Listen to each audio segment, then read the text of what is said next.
One of the required practicals for GCSE physics involves the use of this, the Leslie cube, named after Scottish mathematician and physicist John Leslie of the 1800s.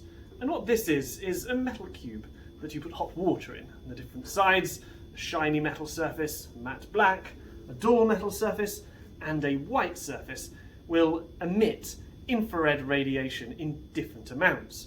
The required practical asks a pupil to use something like this, a thermopile, an infrared detector, to detect the amount of infrared radiation that is coming out of each of these surfaces. But there is a problem.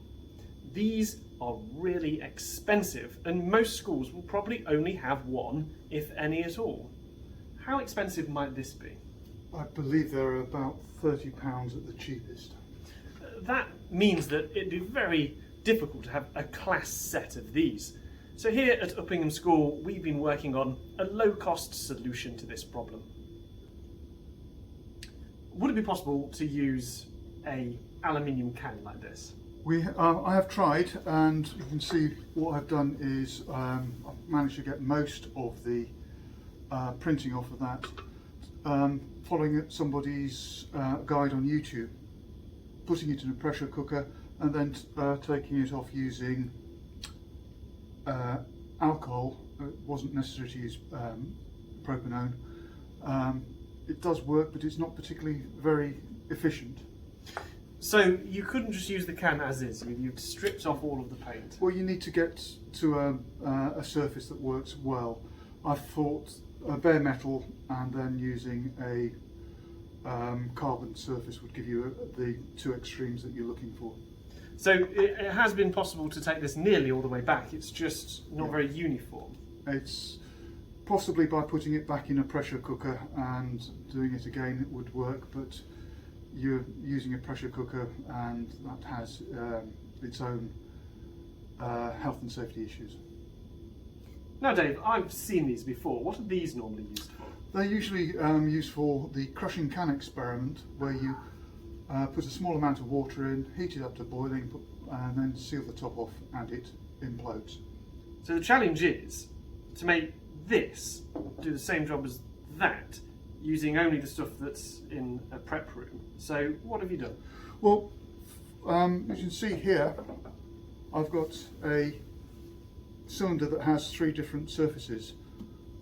One that is optically black, one that is somewhere in between, and the shiny surface. And in the next series of videos, we'll show how we've prepared each of those surfaces onto the crushing can. So the first thing we want to do is mask off the area we're doing. So we want to 120 degrees. So a strip of masking tape. Possibly clean the surface initially with acetone, but it's not normally necessary. And as you can see there, I've got one already. This is to get rid of the tin covering, and all I'm using is a very strong copper chloride solution, and I just rub that over the surface, and you'll notice that it takes the plating off the top very quickly, and it can be done reasonably evenly.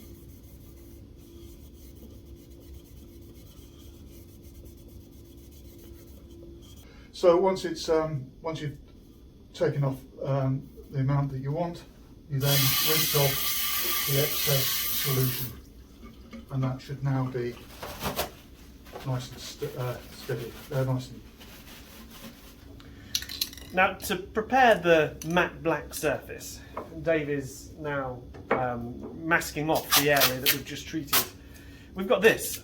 It's not technically a spray paint, it's actually sticky graphite that you can spray. It's called graphite. And you might have seen this. It's the sort of thing that you would spray the charge ferry on that experiment where the charge is picked up and the little polystyrene ball goes back and forwards. It's conductive. It's conductive of heat and it's conductive of electricity. That's why you might use it. You can get this online and it's really, really cheap. How's it going, Dave? I just need a bit of cling film to go from one side to the other, save using lots of masking tape, but then we're ready to do our next part.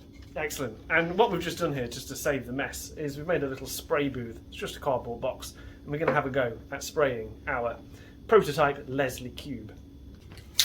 So it's a light spraying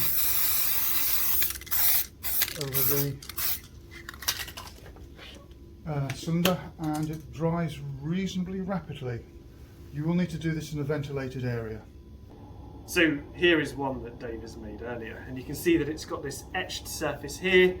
You can see the side that is matte black with the graphite, and the shiny metal original surface. And what we're going to do with this is we're going to add a little bit of hot water from a kettle, and then it's a case of measuring the amount of infrared radiation that's coming out of each of these surfaces. How would we do that, Dave? Well, you've got the data harvest or your data logging suite. This is from Data Harvest with the infrared sensor here. Could use an infrared thermometer or even the thermal imaging camera. So with something like this, you would set it up at a fixed distance. You'd have it pointing at the thing. You can see there it's reading about 24. When we turn it round to the black area, it's reading 86. And now to the side that has been etched, about 40. And so it produces the results that you would expect from this experiment. Now the final part of this experiment is to look at how different surfaces absorb infrared.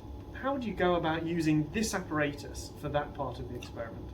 Well, I would suggest if you've got several of these, you have your class in a group and then take these outside on a summer's day and have them facing the sun, so that you've got various ones, and just use a normal thermometer placed in there. You want something with a good precision on it, so a digital thermometer would be ideal, temperature probe rather than spiriting glass thermometer. So you don't even need an infrared Not for light the source. absorption. You could put them in direct sunlight and just measure the temperature change that occurs in the water inside, and that would be quite easy to do if you had multiple and you just turned different ones. Or even just 3 for a class demo. You know what the problem is there? Having 3 thermometers. Not 3 thermometers, the Have a British sunny day. weather. It's a sunny day, that's the problem. Right, so this experiment here is obviously going to require a little bit of setup, but the cost of producing a class set of things like this, how much do the cans cost? Cans are about £3 each. £3 each, and in terms of the other materials that you might need? The only thing of any expense is this graphite spray, but it does go a long way, and that's about just over £10 a cylinder. And you could use that to produce many of these, plus useful in other ways as well. So the £40 plus Leslie cube we can probably replace with one that costs, how much in total do you think? Just over less than £4. Less than £4. That's a cost saving a factor of 10, isn't it? No, that's quite good. We'll go with that. So £4 per item. It's still going to cost you a little bit to do a whole class set. Is there a cheaper way? Even cheaper is to use the original idea we had, which was the aluminium cans. Shiny side, and this side is just using candle black or lamp black, which is the soot of a candle. It has disadvantages in that you touch it and it will come off, but it does work and gives you reasonable results. I can imagine your class would look like coal miners by the time they're finished. So this here shows that you can do this entire experiment with no cost at all. This, though quite dirty, is a way of doing it with materials that are to be thrown away. So that is the £0 and 0 pence option of this required practical.